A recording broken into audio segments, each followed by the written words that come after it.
I'm going to be on the sideline, guys, because I'm going to be asking you questions, so I'm going to be interviewing you. Yeah, that works. Who are you and what is your role on the Postal Truth? Well, as many of you know, my name is Angel Guerra. I'm the manager of customer service in Miami West Carrier Annex in Miami, Florida. I've been on medical leave for systemic abuses in the United States Postal Service. My postal experience begins in Great Falls, Montana, where I began as an overnight distribution clerk. Nothing new there. Became a PTF clerk. Became an OJIT in Montana. Became a supervisor in Montana. Rose through the ranks to postmaster in Montana. And then I took a lateral downgrade to Florida as a carrier supervisor. How did you become involved in telling this story? Basically, I was removed unlawfully due to the fact that I enacted my rights in the employee ELM, which was to act for employee representation in ELM 650. Why did you decide to create the Postal Truth? Accountability. I wanted the Postal Service to be accountable for the things that they're doing. It's no secret now that the agency has failed. Almost 15 months. Actually, no, it's 15 months as of yesterday. So for 15 months, I've been reporting and documenting and bringing to light all the things that management has been doing, especially within the organizations of both associations of NAPS and UPMA, whom allegedly felt it was necessary not to represent me, or if they represented me, it was subparly and not to the best of their abilities. And I had enough. I wanted people to find a place where they can go and find the answers they need without waiting for anybody. It's a real shame that you invest money in an organization and when you need help, they're not there for you. They don't answer your phone calls, they don't answer your emails. It's very frustrating, honestly. What was the moment you realized the story needed to be shared? The moment that the story needed to be shared was after the 35 days of which I've stood home with no pay, fighting for pay, all documented. And the moment I went to EEO to get help, because I've tried to do everything through the proper channels, to which point I felt like I was not being heard at all. It was time. It was time for the truth to start coming out. After that whole deal and EEOC and everything and all the paperwork filings, I felt it was time to bring this to light. What is the mission of the Postal Truth? The mission of the Postal Truth is, again, accountability. Numbers, facts, reality.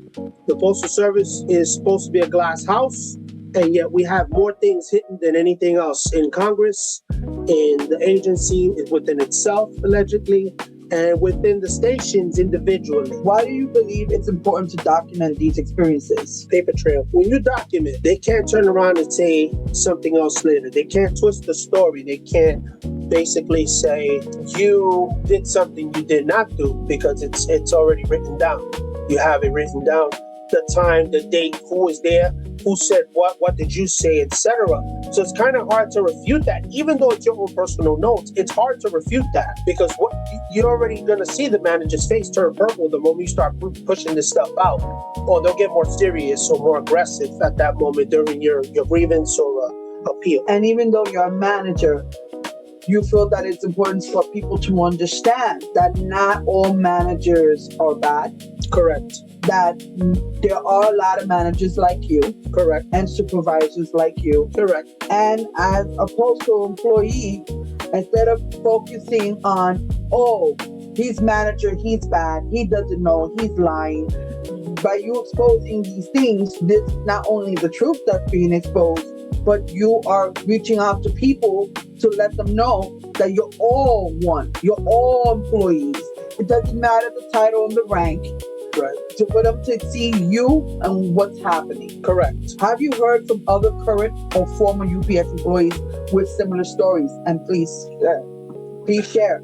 I've heard from a few postal employees. A few supervisors reached out to me to compare notes with mine regarding their own individual cases. I won't give names because they have litigation going on in their own states, but an individual out in Oregon reached out to me in regards to his being unlawfully removed as well as a station supervisor. Carriers that reached out to me and I had questions, and they asked me about certain things about policy and whatnot, as well as individuals who don't work for the post office. Individuals from other agencies have reached out to me now as well, from other federal agencies, asking me about their stuff, and I say transparency is important no matter what agency you work for. A shop steward, I just did an interview with Rich Ray in New York concerning the Postal Service and my role in the Postal Truth and why the platform was created for. Right. And he's a shop steward, the president, I believe, of his local union. Right. So carriers want to know the truth, and my goal is to tell the truth, regardless of what's going on. And now we got Congress getting involved, Mr. Lawley. Mr. Hawley, yes. Senator Hawley is getting involved big time in Missouri. In my opinion, he's probably the only one holding the Postmaster General really accountable for his actions. Correct. And his failures as a Postmaster General. Not going to mention her name, but on TikTok, there is another United States postal worker that came out, and she's very popular on TikTok. Oh, yes. As well. Yes. Williams, yeah. Miss D. Williams. Williams, yeah. And you know what? She's not lying. I've seen it with myself. Managers speak to these carriers that way and get very nasty and very disrespectful.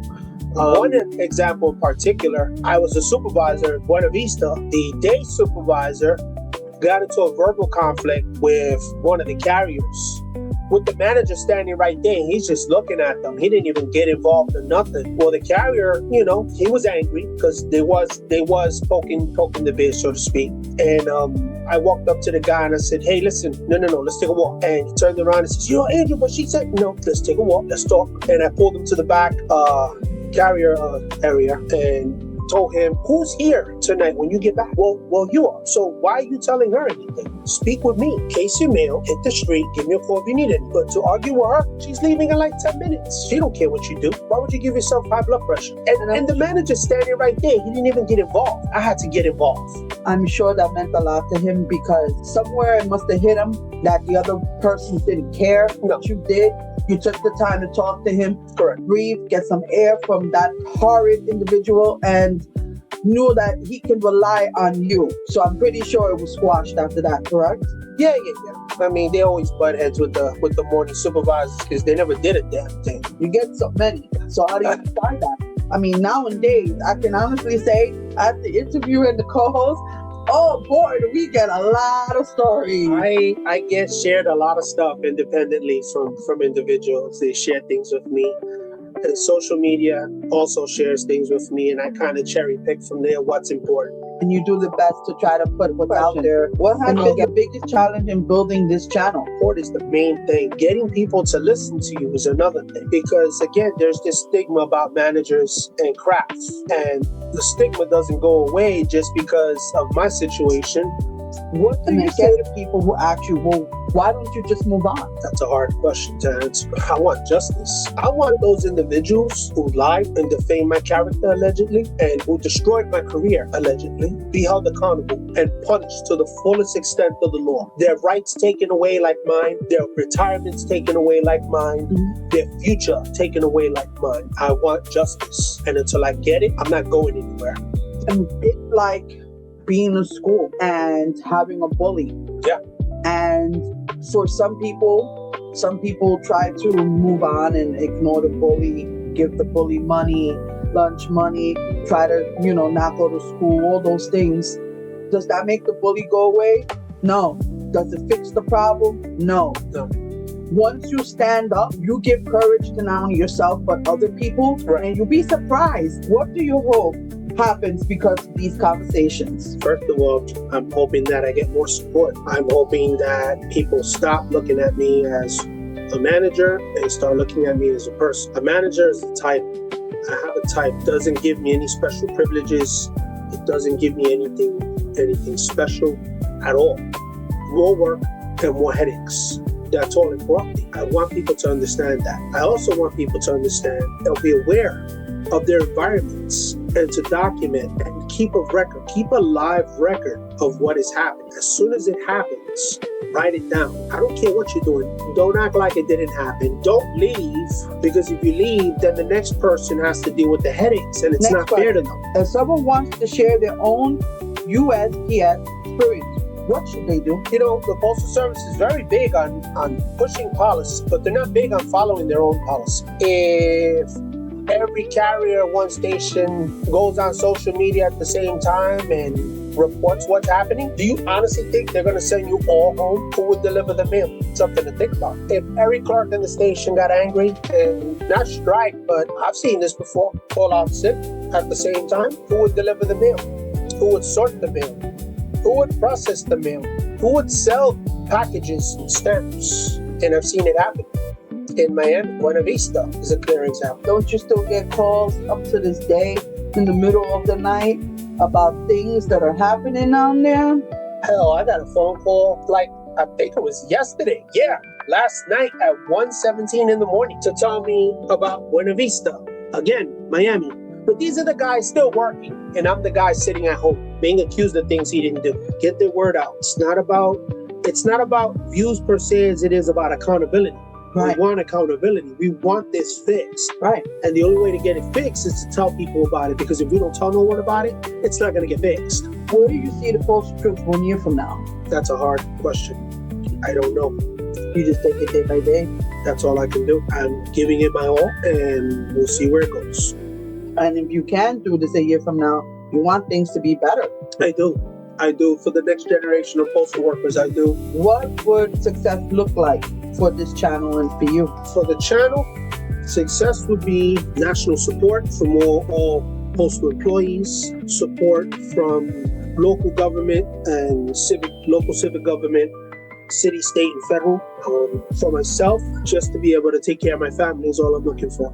What message do you have for viewers who are watching for the first time? It's kind of hard to give advice in my position. The best advice I can tell you, if you're a postal employee, you're just starting out, and again, I wish I would have listened to my own advice years ago, but I didn't. I was too busy doing other things. But truth be told, if I had the power to go back in time, this is what I would tell myself. You're going to take $100 a pay period and you're going to just put it away. If you go to $200 a pay period, do that and you put it away and you don't touch it. You leave it alone. You don't ask for it. You don't look for it. You don't do nothing with it. You just leave it alone. And reason being is because you may need that one to hire an attorney. That's not to say that having an attorney makes anything move faster. It's not necessarily per se the truth, but to represent yourself pro se is a lot harder than getting a legal counsel. So I'd recommend saving some pennies for a rainy day. Don't touch it, don't spend it, don't go to Disneyland, don't do none of that stuff. Just save it and you will thank me. For individuals new to the channel, what you see is what you get. We want accountability, we want the truth to come out, and we want the word to spread. What do you say to people who are not new to the channel? That's also a hard question. It's kind of hard to sit here and project an image of trying to find the words, an image of prosperity and encouragement when you yourself don't have it. But all you can do is take it day by day and try not to let the evil in the organization beat you. Why should people subscribe to the Postal Truth and follow this journey? Because you're going to get the facts here. You're going to get the numbers. If we have them and we have access to them, we'll share them. We're going to give you the truth, but we're not going to bombard you with it, because no one wants to hear negative things every day. So we want to just spread it out so that you guys have time to process what we're telling you and deep dive into other things if you want us to. Now, this question is heading towards marital stuff. Okay? What would you say to another spouse whose family is going through a similar experience? Be patient. Patience is important because your spouse is dealing with a lot, mentally, physically, spiritually, and most of the time they don't talk about it. They keep it to themselves. It keeps them up late at night. It keeps them up early in the morning. It keeps them, I wouldn't say pacified, but frustrated. So patience is very important. Be patient with them. How do you stay positive during difficult times? One day at a time. What has this experience taught you about family? Family is important. Unfortunately for me, I don't have family. My family abandoned me years ago. So it's just myself, my wife, and my son. You know, my in-laws are really supportive. They're amazing. But as far as anyone from the Guerra family, I don't have anybody. I'm basically alone. So family is important. Keep them close if you have them. And if you don't have them, try to hold on one day at a time. What are you hoping will happen in the future? Justice, accountability, get back what I lost, and move on with my life. If this interview reaches someone who has the power to make a difference, what would you want them to hear from you? The truth, and not what the agency writes in paper, because most of the time they're hiding stuff, allegedly. And they're still hiding things. I mean, a great example of that is the Miami thing a few months ago. How does a postmaster lose $2 million of federal money and still have a job? I allegedly delayed 2,000 packages and I haven't worked in 15 months. They provided no reasonable accommodation. They provided no aid for me. They provided nothing to me.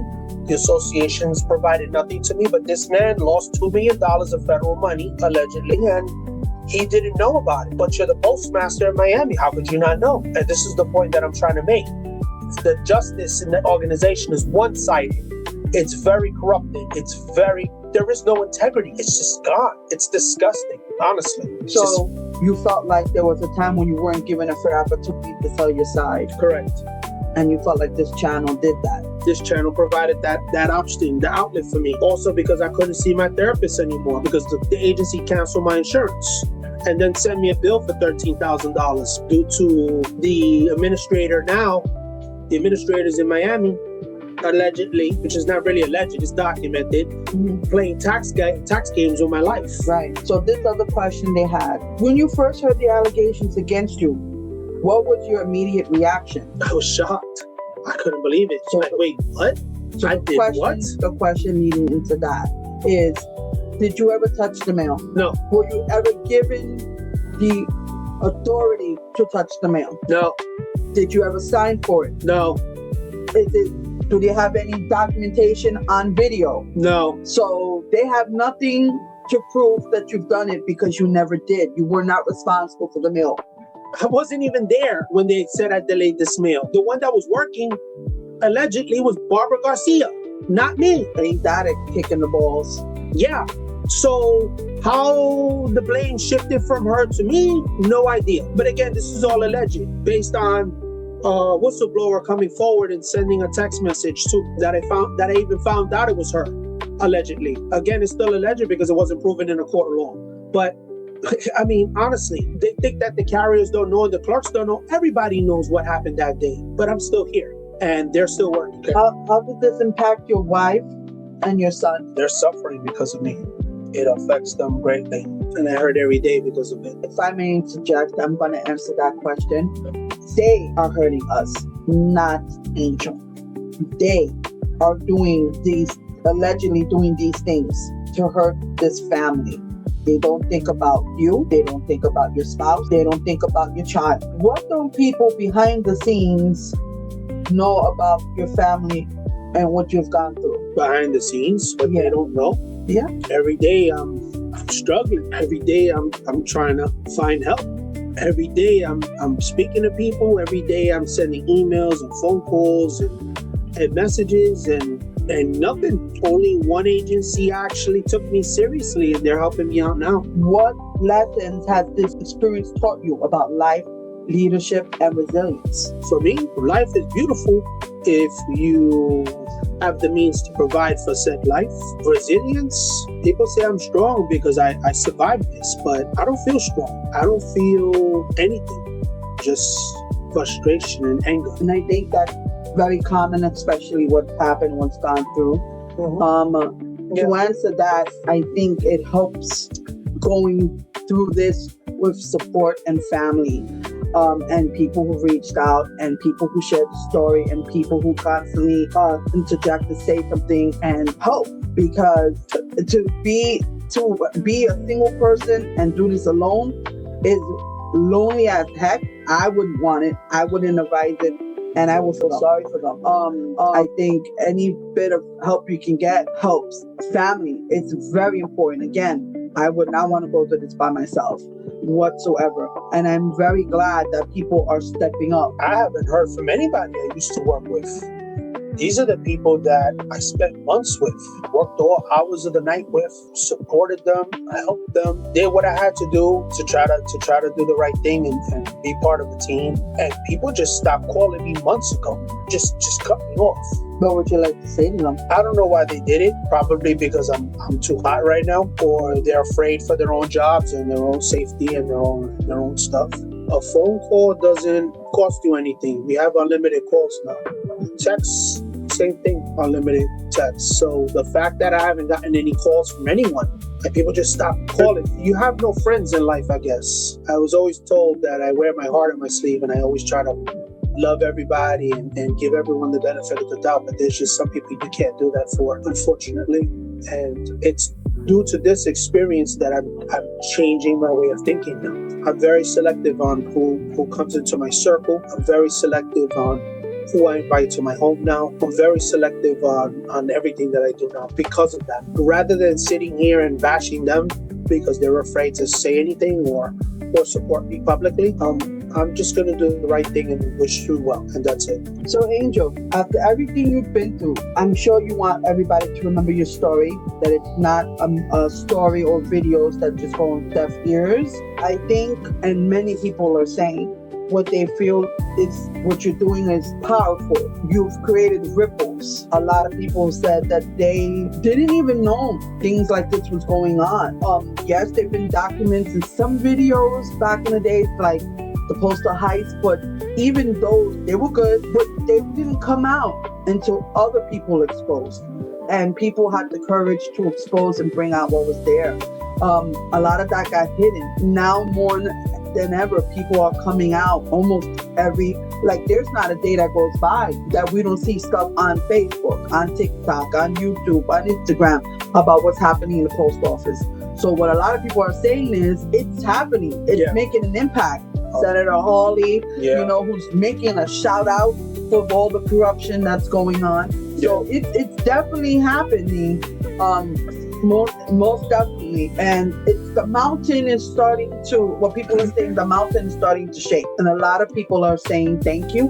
Yeah. A lot of people want you to know thank you, and they're here, and they're listening, and they're watching. And they have no doubt that the enemies are also watching. It's not, it hasn't been an easy road, honestly, for me, but I'm still trying. I'm still fighting. I'm still doing what I need to do. A lot of people said they're rooting for you, Joe. Yeah, that's appreciated. Thank you. That's pretty much all I have to say on that. All right, I'm done. Those are all the questions I had. There were a lot, but thank you.